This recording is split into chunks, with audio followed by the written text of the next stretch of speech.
Praise the Lord and a blessed day po sa inyong lahat. Alam ko pong sasangayon kayo sa akin na hindi po biro ang bumuo o magtayo ng isang matibay at matatag na pamilya. Na hindi po madali ang magpalaki ng mga anak. Napakalaking responsibilidad po nito. Kaya masasabi po nating hindi aksidente ang pagkakaroon ng maganda, maayos at matibay na pamilya. Kinakailangan po ng hard work, determination, mahabang pasensya, at siyempre, kailangan din ng puspusang pananalangin ng bawat miyembro ng pamilya para maisakatuparan po ito. Sa araw pong ito, pag-aaralan natin sa tulong at gabay ng banal na spirito ang mga payo po ni Apostle Paul sa mga pamilyang Kristiyano sa Ephesus na pwede po nating i-apply sa ating buhay at pamilya. Malalaman po natin na sa isang mabuti at matatag na pamilya, ang mga anak ay may responsibilidad sa kanilang mga magulang. At ang mga magulang ay may responsibilidad sa kanilang mga anak. Hayaan niyo pong basahin ko sa inyo ang nakasulat sa Book of Ephesians chapter 6 verses 1 to 4 mula po sa New American Standard Bible. Makinig po kayong mabuti. Children, obey your parents in the Lord, for this is right. Honor your father and mother, which is the first commandment with a promise, so that it may be well with you, and that you may live long on the earth. Fathers, do not provoke your children to anger, but bring them up in the discipline and instruction of the Lord. Ang Diyos po magpapala sa kanyang buhay at makapangyarihang salita. Ang unang bagay po na dapat nating malaman ay ito.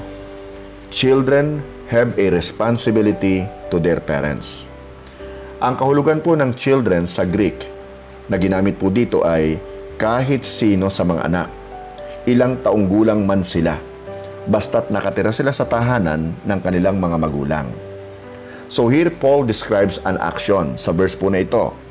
Doon po sa Ephesians chapter 6 verse 1a, children, obey.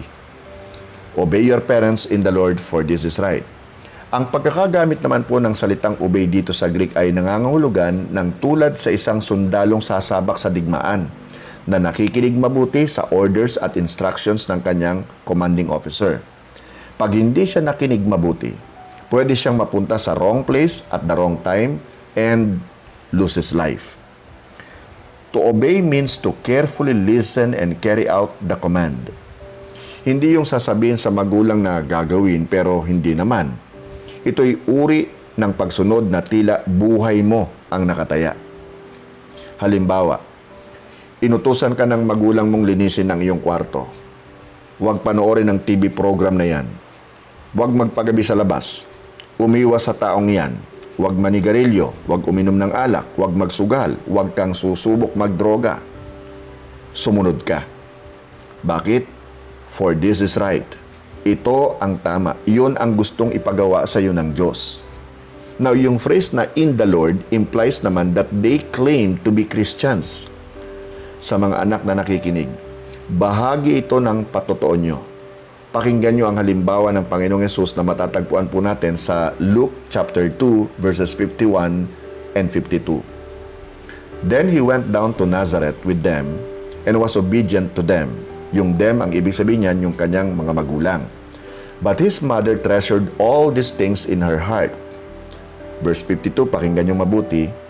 And Jesus grew in wisdom and stature, and in favor with God and man. Mula po sa ating text, Paul also describes an attitude. Mababasa po natin yan sa Ephesians chapter 6 verse 2. Honor your father and mother, which is the first commandment with a promise. So, bibigyan po natin ng konting pansin ang salita pong honor dito. Nang ibig pong sabihin ay to treat with respect and value. Now, children, make decisions that your parents would approve. Tell your parents that you love and appreciate them. Sundin nyo ang mga payo at utos nila. Huwag nyo silang sagutin ng pabalang-balang. Ipagmalaki nyo sila sa inyong mga kaibigan.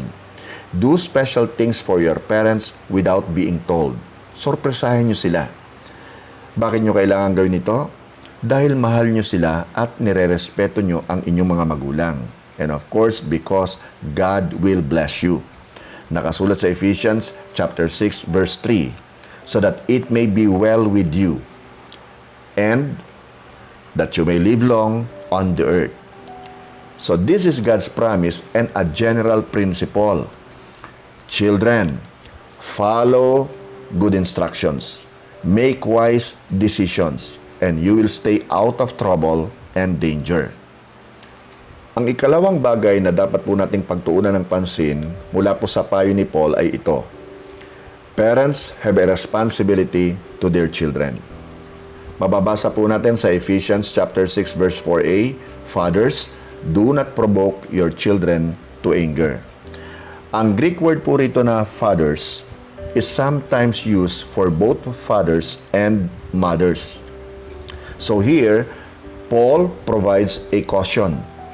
Mga magulang, kung ini-expect po natin na maging obedient o masunurin ng ating mga anak, then dapat nating tsakin na ang ating mga rules are reasonable. Mag-behave po tayo also in such a way our children would want to honor us. Don't discipline out of anger. Discipline your children because it is the right thing to do. Ipaliwanag nyo sa mga bata kung bakit nyo sila dinidisiplina. Huwag nyo silang maliitin. Huwag nyo silang ipahiya at pagsabihan ng masasakit na salita, especially sa harap ng ibang tao. Huwag po tayong umaktong diktador sa ating tahanan. Huwag po tayong maging abusado. Huwag nating sigawan at pagmalupitan ang mga bata.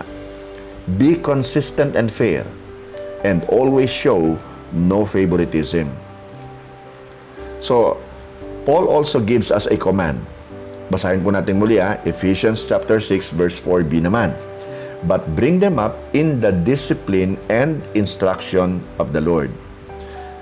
Parents, discipline your children with love and patience, the way God disciplines us. God's reason for discipline is to instruct us and to restore us to fellowship. It is for our own good, and His goal is that we will come to be better persons. Mga magulang, ganito ang dapat na pagdidisiplina sa ating mga anak. God's way. Gusto rin naman ng mga batang madisiplina basta sa tamang paraan. Mababasa po natin sa Book of Proverbs chapter 13 verse 24, those who spare the rod of discipline hate their children. Those who love their children care enough to discipline them. Turuan po natin ang ating mga anak tungkol sa Diyos at Kanyang mga commandments. Let us instruct our children on how to become and how to live like a true Christian. Let us teach the difference between right and wrong. Let's teach them the importance of going to church, prayer, the importance of reading the Bible, the importance of serving the Lord, and helping other people. Magulang na nakikinig sa akin, pray for your children. Bless them. Have quality time with them. Play with them. And always remember this, the best way to teach is by setting to your children a good example. Now, in conclusion, children, paano mo mailalarawan ang iyong behavior sa iyong mga magulang? Always remember that God expects you to obey and honor your parents. Mga magulang, nagbibigay po ba tayo ng magandang halimbawa sa ating mga anak na pwede nilang tularan? Dinadala ba natin sila sa tamang direction? Tinuturuan ba natin silang gawin ang tama? Tandaan po natin itong mabuti. Accountable po tayo sa pagdidisiplina at pagtuturo sa ating mga anak ng tungkol sa Diyos at paggawa ng tamang decisions sa buhay. Tayo pong lahat ay yumuko at tayo po'y manalangin. Ama naming Diyos na buhay at makapangyarihan sa lahat, salamat po sa aming napag-aralan sa araw na ito.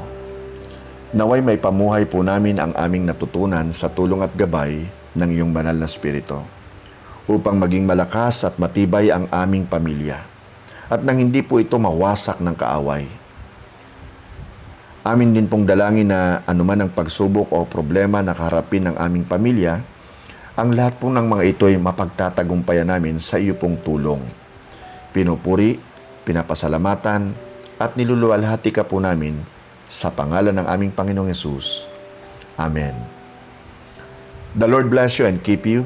The Lord make His face to shine upon you. The Lord be gracious unto you. The Lord turn His face toward you and give you peace. Stay safe, everyone. Stay COVID-free. Stay healthy. And finally, be strong in the Lord and in the power of His might. Glory to God.